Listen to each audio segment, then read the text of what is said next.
एक बार की बात है। रोज की ही तरह बादशाह अकबर दरबार में बैठकर अपनी प्रजा की समस्याएं सुन रहे थे।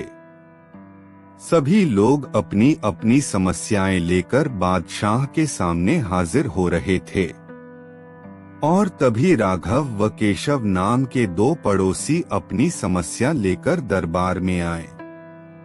इन दोनों की समस्या की जड़ था इन दोनों घर के बीच मौजूद फलों से लबालब भरा आम का पेड़। मामला आम के पेड़ के मालिकाना हक को लेकर था।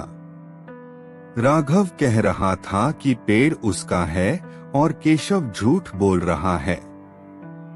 वहीं केशव का कहना था कि वह पेड़ का असली मालिक है और राघव झूठा है।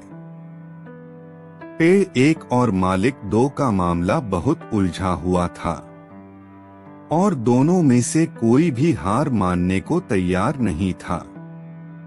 दोनों पक्षों की बातें सुनकर और सोच विचार करने के बाद बादशाह अकबर ने यह मामला अपने नवरत्नों में से एक बीरबल को सौंप दिया।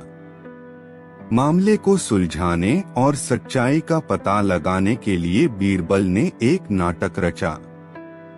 उस शाम बीरबल ने दो सिपाहियों से कहा कि वे राघव के घर जाएं और कहें कि उसके आम के पेड़ से आम चोरी हो रहे हैं। उन्होंने दो सिपाहियों को केशव के घर जाकर भी यही संदेश देने को कहा। साथ ही बीरबल ने कहा कि यह संदेश देने के बाद वो उनके घर के पीछे छिपकर देखें कि राघव और केशव क्या करते हैं। बीरबल ने यह भी कहा कि राघव और केशव को पता नहीं लगना चाहिए कि तुम उनके घर आम की चोरी की सूचना लेकर जा रहे हो। सिपाहियों ने बिल्कुल वैसा ही किया जैसा बीरबल ने कहा। दो सिपाही केशव के घर गए और दो राघव के घर। जब वो वहां पहुंचे तो उन्हें पता चला कि राघव और केशव दोनों ही घर में नहीं थे।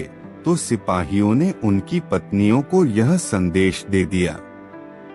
जब केशव घर पहुंचा तो उसकी पत्नी ने उसे आम की चोरी की सूचना दी।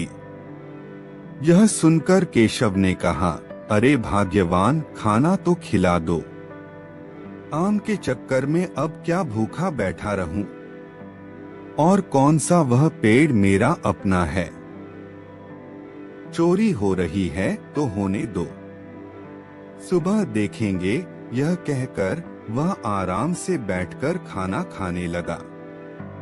वहीं जब राघव घर आया और उसकी पत्नी ने यह बात उसे बताई तो वह उल्टे पैर पेड़ की तरह दौड़ पड़ा।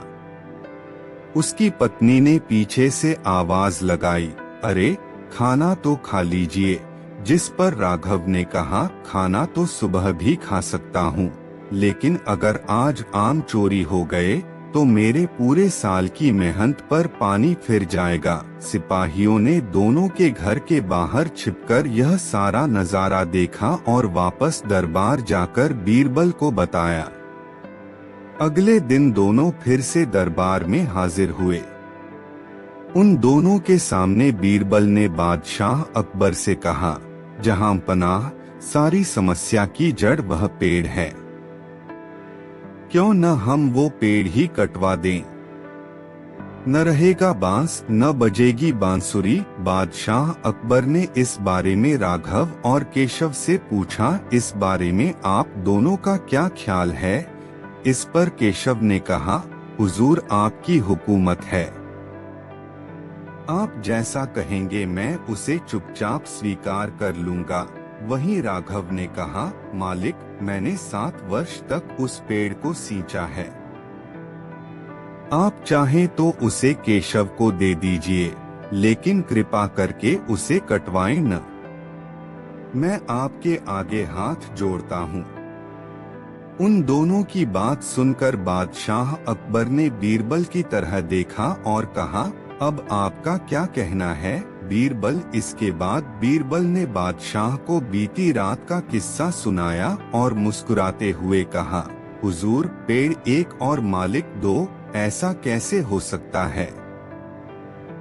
कल रात हुई घटना और आज हुई इस बात के बाद यह साबित हो चुका है कि राघव ही पेड़ का असली मालिक है और केशव झूठ बोल रहा है। यह सुनकर बादशाह ने बीरबल को शाबाशी दी। उन्होंने अपने हक के खातिर लड़ने के लिए राघव को बधाई दी और चोरी करने व झूठ बोलने के लिए केशव को जेल में बंद करने का आदेश दिया। एक पेड़ और दो मालिक कहानी से हमें यह सीख मिलती है कि परिश्रम किए बिना छल से किसी और की चीज चुराने का अंजाम बुरा होता है। दोस्तों, इस कहने के बारे में आपकी क्या राय है, हमें कमेंट में जरूर बताएं। दोस्तों, वीडियो को लाइक करें, चैनल को सब्सक्राइब